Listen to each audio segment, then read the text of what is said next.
আসসালামু আলাইকুম viewers, welcome to my channel photography of Bangla. আবারও চলে আসলাম নতুন একটি রেসিপি নিয়ে। আজকের রেসিপিটি ছোট বড় সকলের খুবই ফেভারিট একটি খাবার। আজকে আমি বানিয়ে দেখাবো চিকেন ক্রিসপি উইংস। তাহলে কথা না বাড়িয়ে চলুন রেসিপিটি শুরু করে ফেলি।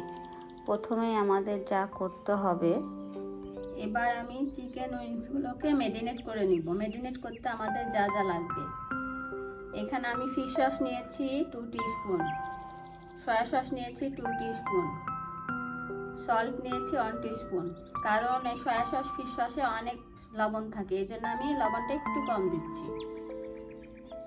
এখানে ব্ল্যাক পেপার নিয়েছি 1 টিস্পুন,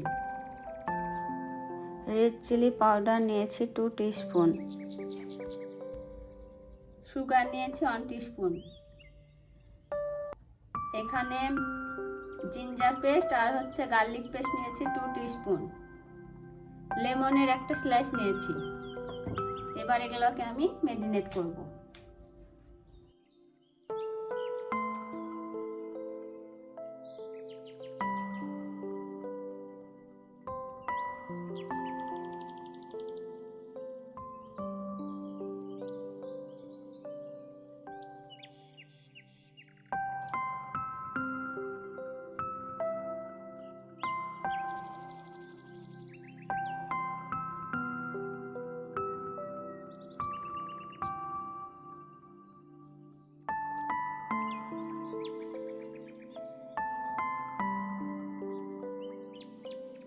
আর উইংসগুলোকে একটি কাঁটা চামচের সাহায্যে ফুটো ফুটো করে নিতে হবে, কারণ এর ওপরে যে স্কিন আছে, আমরা যদি কাঁটা চামচের সাহায্যে ফুটো না করি তাহলে ভিতরে মশলাগুলো ভালোভাবে ঢুকবে না।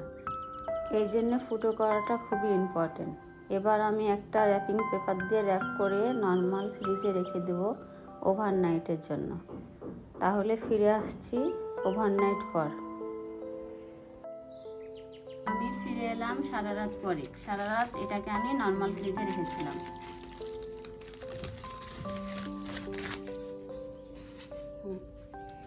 এবার আমি যেটা করব,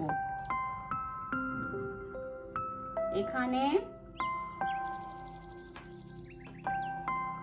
জাস্ট 1 চিমটি মেজারমেন্ট কাপের 1 চিমটি বেকিং সোডা দিয়ে দেবো। বেকিং পাউডার না, এটা হচ্ছে বেকিং সোডা।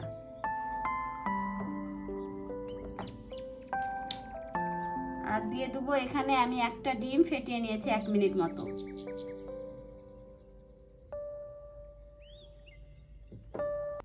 আমি আবারও এটাকে একটু ভালোভাবে নাড়াচাড়া করে আবারও ভালোভাবে একটু মাখিয়ে নিব। মাখানোটা আমাদের হয়ে গেছে। এবার আমি ক্রিসপি উইংসের কোটিংটা তৈরি করে নিব। প্রথমে আমি ঢেলে দেব আটা 2 কাপ। আটা আর ময়দা থাকে, সেটা হচ্ছে আমি নর্মাল আটা যেটা, সেটা ব্যবহার করেছি। তারপরে দিয়ে দেব কর্নফ্লাওয়ার 1/2 কাপ। তারপরে দিয়ে দেব সল্ট 1 টিস্পুন বা স্বাদ অনুযায়ী।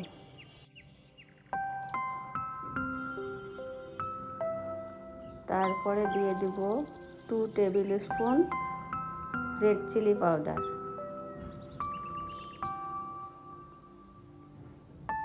তারপরে দিয়ে দেব 1 টিস্পুন ব্ল্যাক পেপার।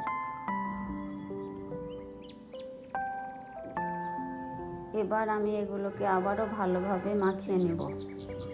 মাখানোটা আমাদের হয়ে গেছে। এবার আমি চিকেন উইংসগুলোকে মশলার পানিতে চুবিয়ে ময়দার কোটিংটা তৈরি করে নিব। এই জন্য আমাদের একদম আলতো হাতে ময়দাটা চিকেনের গায়ে লাগাতে হবে। একদম চেপে চেপে লাগানো যাবে না। একবার লাগানো হলে আমি 5 সেকেন্ড মতো পানিতে ডিপ করে উঠিয়ে নেব। আবারও আমি একইভাবেই ময়দাগুলো লাগাবো। লাগিয়ে আমি দ্বিতীয়বারের মতো আবারও পানিতে ডিপ করে 5 সেকেন্ড পরে উঠিয়ে ফেলবো। তারপরে আমি আবারও আলতো হাতে ময়দাগুলো চিকেনে লাগাবো। এইভাবে আমি সবগুলো চিকেন উইংস একইভাবেই বানিয়ে নেব।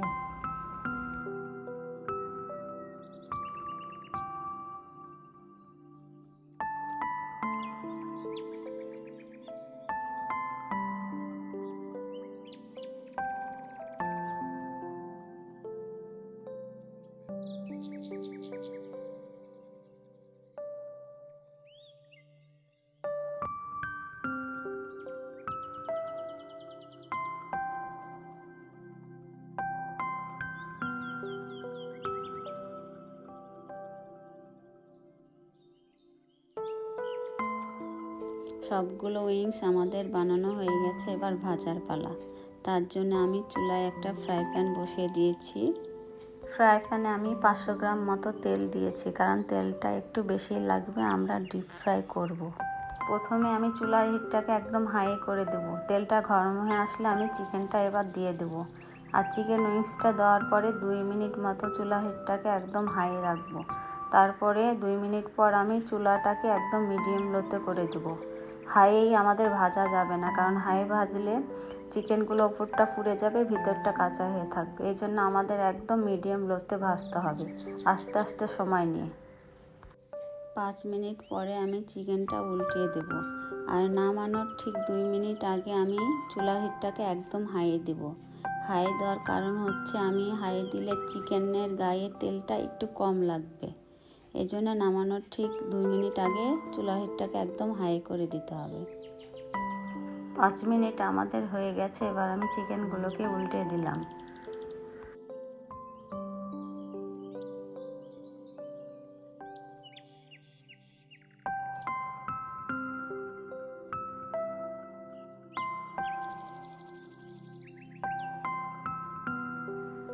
চিকেন উইংসগুলো আমাদের ভাজা হয়ে গেছে, এবার আমি উঠিয়ে নেব। এইভাবে আমি সবগুলো চিকেন উইংস একইভাবে ভেজে নেব। এগুলো আমাদের ভাজা হয়ে গেছে, এবার এগুলোকে আমি উঠিয়ে নেব।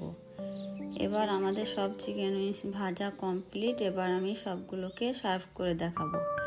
আর এই চিকেন উইংসগুলো আমি সার্ভ করেছি ফ্রাইড রাইসের সাথে। আর তার আগে আমি একটু ডেকোরেশন করে নিচ্ছি।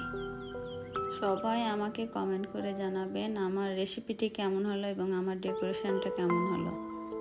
তাহলে খুব সহজেই তৈরি হয়ে গেল আমাদের ক্রিস্পি চিকেন উইংস। রেসিপিটি দেখে বাসায় ট্রাই করবেন আর অবশ্যই কমেন্ট করে জানাবেন রান্নাটি কেমন হলো। আর যদি রেসিপিটি ভালো লেগে থাকে তাহলে আমার চ্যানেলটিকে অবশ্যই সাবস্ক্রাইব করবেন আর পাশে থাকা বেল আইকনটা প্রেস করবেন। এতে আমার ভিডিও আপলোড দেওয়ার সাথে সাথেই নোটিফিকেশান চলে যাবে। তাহলে আজকের মতো সবাই ভালো থাকুন, সুস্থ থাকুন। আবারও চলে আসবো নতুন কোনো একটা রেসিপি নিয়ে।